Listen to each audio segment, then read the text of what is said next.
Top 15 des meilleurs brawlers mythiques. Alors en top 15, je mets Jhin, parce que ses attaques, elles sont très bien pour titiller un adversaire à distance et l'empêcher de régène. Son seul défaut, c'est que sa main, enfin son ulti, quand il grappe quelqu'un, si ça grappe un tank, t'es un peu mort, à part si tu le repousses, mais si ça Edgar, il va te rattraper facilement.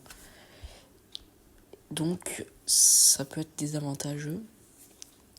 Mais ce qui est bien, c'est que son attaque, elle se divise en petits bouts, du coup ça peut faire pas beaucoup de dégâts, mais ça peut embêter les adversaires, quoi. Et son attaque, quand elle se divise pas, je crois que ça fait du 2000. Ses pouvoirs star aussi, ils sont très bien, hein. Pour soigner ses alliés et tout, ça c'est bien en 3v3 et tout. Du coup, c'est pour ça qu'il est en top 15. Ah bon, en vrai, il y a 24 brawlers mythiques, donc en vrai, top 15, c'est pas mal, quoi. En top 14, je mets Max. Alors, je tiens à préciser que je fais cette vidéo en saison 25, et du coup que l'hypercharge de Max n'est pas encore sorti pour moi, sinon je l'aurais mis bien au-dessus. Et du coup, vous verrez pas Lily dans ce classement. Du coup, Max très bien, pourquoi? Parce qu'elle a une très bonne vitesse, ça peut esquiver les attaques. Ses pouvoirs star aussi sont pas mal. Son gadget pour dasher et avoir une immunité, ça c'est très bien. Ce que je trouve fort, c'est l'immunité de ce gadget, parce que je pense que c'est un des meilleurs gadgets. Là, qu'on le mortise, genre il va me dash 2 fois, je vais gadget et ça va me protect. Et ensuite, elle a une portée moyenne, enfin entre grande et moyenne. Son seul défaut, c'est ses points de vie, elle en a pas trop, hein. Je crois qu'au pouvoir max, elle en a 7000.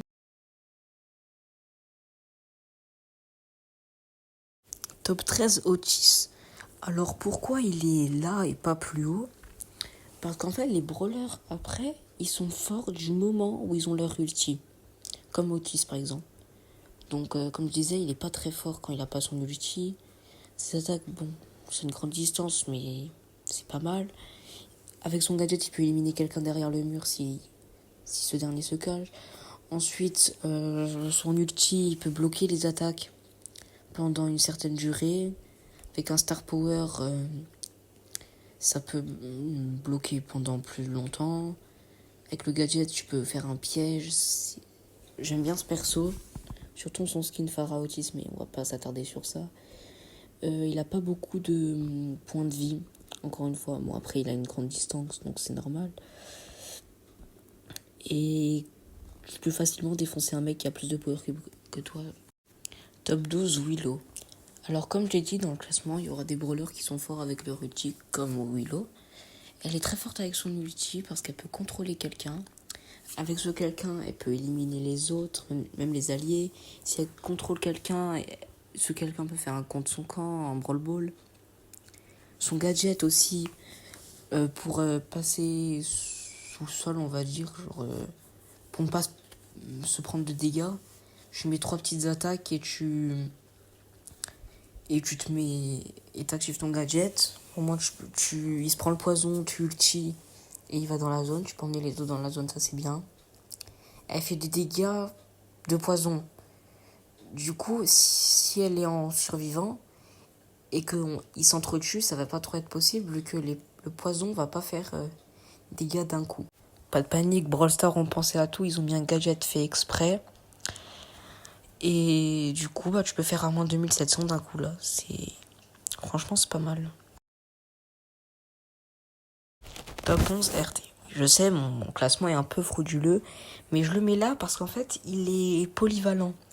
Il a une grande portée, mais vraiment une grande, genre une portée de sniper, quoi. Et il peut se transformer en Jackie, mais super rapidement.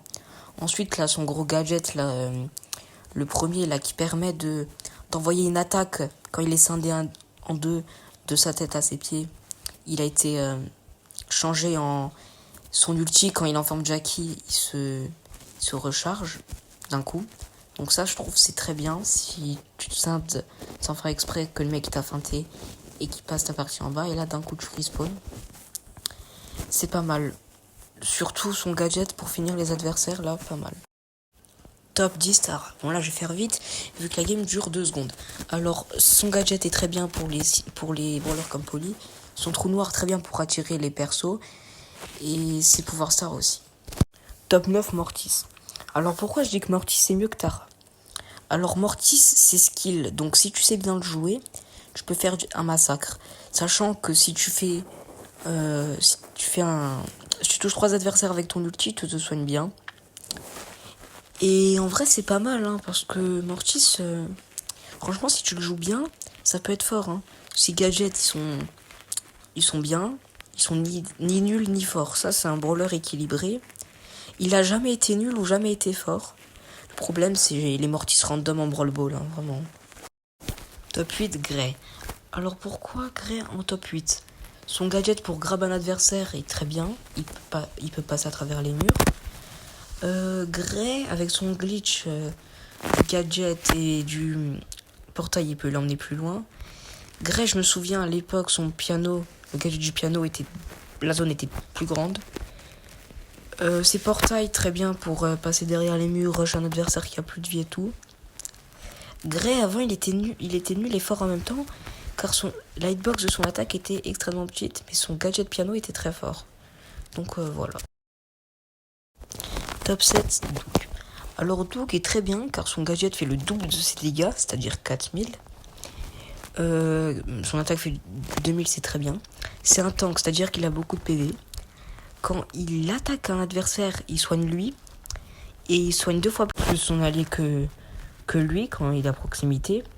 Son ulti, très bien pour... il peut réanimer lui et ses alliés. Donc tu fonces dans le tas avec ton ulti, tu te réanimes et voilà.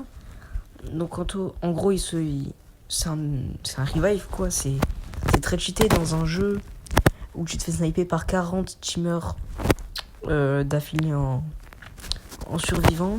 Surtout que là, à plus de 1000 trophées, tu tombes sur des win traders. Là, Duke, c'est un bon perso contre les win traders. Mais on verra beaucoup de persos contre les win traders, mais plus tard. Bon, le seul désavantage, c'est qu'il a une petite portée, mais il compte ça par ses points de vie. Parce que là, je me fais défoncer par Angelo. Top 6, Lou. Alors, Lou, en top 6, j'ai pas trop besoin de préciser qu'il est cheaté. Son ulti permet de faire à ses adversaires du patin artistique, ce qui leur fait glisser et les geler. Son pouvoir star, quand plus il gèle son adversaire, plus il fait moins de dégâts l'adversaire, c'est bien. Ensuite, son deuxième pouvoir star pour geler plus vite est bien. Ses 2 gadgets, ils sont bien aussi pour geler plus vite et pour avoir une immunité. Son hypercharge, j'ai pas besoin de le préciser, qui défonce les adversaires quand il active son hypercharge. Ensuite, qu'est-ce qu'il a de cheaté? Bah oui, sa portée, bien sûr. Depuis l'arrivée de son hypercharge, il est extrêmement cheaté. Et c'est pour ça qu'il est en top 6. Voilà. Top 5, Miko. Alors Miko, à son prime, il faisait du 12 000 avec pas beaucoup de power cube. Miko, il peut jump ses attaques. Ses attaques, c'est des jumps, quoi. C'est très cheat. Vu qu'il se prend 0 dégâts dans les airs, mais c'est un peu logique. Tu peux voler une munition à ton adversaire, ça c'est bien. Son ulti, alors là, tu te régènes dans les airs et tout, c'est pour ça qu'il y a la strat Miko Charlie. Son gadget pour slow les adversaires, il est bien, ça peut les finir aussi. Ou 6 barres, tu peux les slow. Si tu rush et que t'es dans le mal, tu peux les slow. Genre vraiment. Ceux qui jouent l'autre gadget pour avoir une plus grande portée, ça va, mais l'autre il est mieux. Top 4, Charlie. Bon, le duo Miko Charlie, voilà, free rentrante quoi. Ensuite, son cocon est très cheat parce que si elle tombe sur un teamer, il peut faire du 2v1 facilement. Pourquoi? Car elle en met un dans le cocon et l'autre elle le tabasse. Ensuite, son hypercharge, faire pop 3 araignées, c'est bien pour les gens mono-cibles. Même si tu rates ton ulti hypercharge, c'est les araignées pop. Le gadget aussi, les araignées qui pop, c'est bien. Le gadget qui permet de soigner, c'est bien. L'ulti là, quand il enlève 25% de la vie à un adversaire, bon avant c'était 50, mais ils l'ont nerf, je crois, avant la sortie, mais je suis pas sûr. C'était vraiment bien. Tu peux camper dans la zone et tout, en fin de hors-jeu 5v5 et tout. Tu peux camper ou en duel même. Et là, comme vous allez voir, j'ai 3 power cubes et je vais défoncer Edgar qui en a 14. Un peu la honte pour lui, quoi, mais son pouvoir star digestif est trop bien.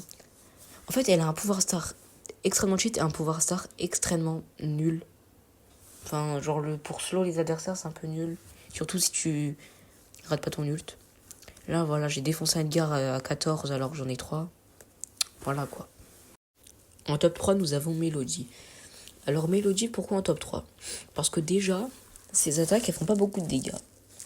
Mais elles font des notes autour d'elle qui font beaucoup de dégâts. Après, son gadget, là, pour le nombre de notes qu'elle a, ça fera les PV de son bouclier. La vitesse aussi, c'est pas mal. Son autre gadget, je suis désolée, mais j'ai oublié. Ah oui, c'est quand les mélodies vont plus loin et elles tombent plus vite, mais ça, c'est pas trop un problème. En fait, elle a 3 ultis quand tu charges un ulti, donc en vrai, c'est des dashs, mais longs quand même. C'est comme le grand dash de Mortis. Par contre, elle peut pas dash sur l'eau. Ça, c'est dommage parce qu'il y a d'autres persos qui ont un dash qui peuvent le faire, je crois. Ouais, je boule, mais c'est pas trop un dash, c'est plutôt une ruée. C'est un peu pareil. Sa portée, elle est moyenne. Là, je défonce un Douga, c'est facile. Top 2, Buzz. Cut. On rentre dans du très très lourd. Buzz, son attaque, elle fait très mal. En 2 coups, je pète une power cube à 8000 PV. Son hypercharge, bon, il en nerf, mais c'était très cheaté aussi.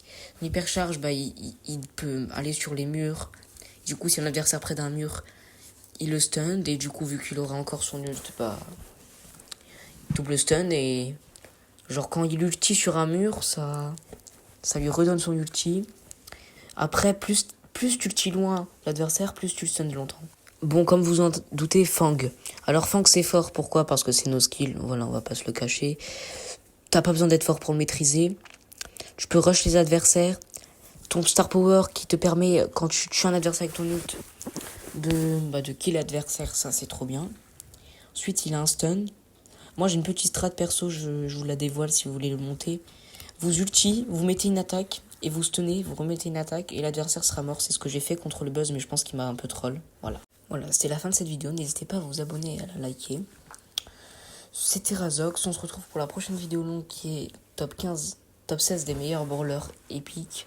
Elle est déjà en préparation. Je la poste 2-3 jours après cette vidéo. Abonnez-vous pour la voir et à plus.